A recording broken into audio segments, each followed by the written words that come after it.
You have some new developments from your perspective. Why don't you share them with us, please?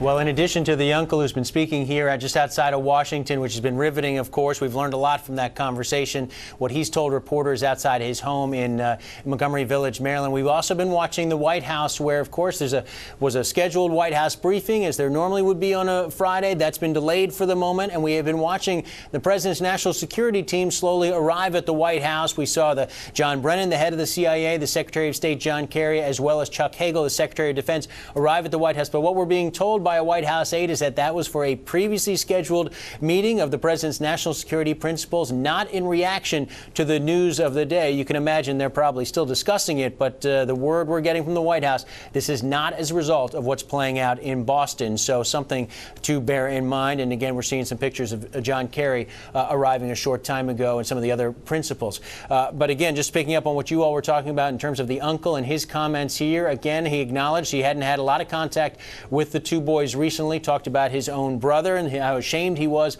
about what has played out. And perhaps the most emotional part of his comments was his pitch to the suspect, the remaining suspect, to turn himself in and to ask for forgiveness from the victims. Let's hear a little bit from RUSLAN TSARNI, again, the uncle of the two suspects in the Boston Marathon bombings, speaking just a short time ago outside Washington.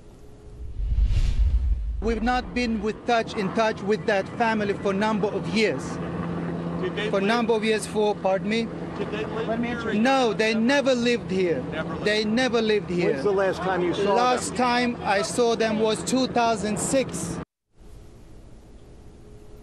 And again, in reference, we believe, talking about his brother, who he said earlier remains in Russia, the father of the two suspects, and again, acknowledging he hasn't had a lot of contact with the boys since they've been in the United States. And also, importantly, as we heard from Richard Falkenrath in the last hour, told us that they'd been born perhaps in Kyrgyzstan, but also spent time in the Republic of Dagestan, both areas that have seen, again, some ethnic tensions and again, spillover from what we've seen in Chechnya. But the boys, he said, have never spent time in Chechnya, although they are from an ethnic Chechen family. So some of the details we're learning from this uncle, RUSLAN TSARNI, speaking emotionally outside of Washington earlier. And following those details, Peter, we have heard that Russian President Vladimir Putin was also briefed on the U.S. investigation into these suspects behind the Boston Marathon. Is there any word about conversations between President Obama and Putin?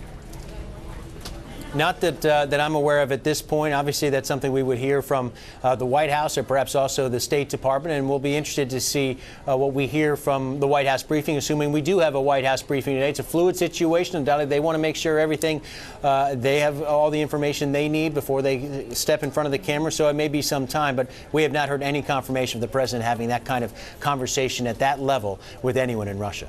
And to be clear, understandably so, Peter, we have no idea what the motivation was for this bombing. So to make the leap that there might be some linkage with a connection in Chechnya would simply be inappropriate. You can understand why the White House is choosing to go very gently, as are we all, Peter.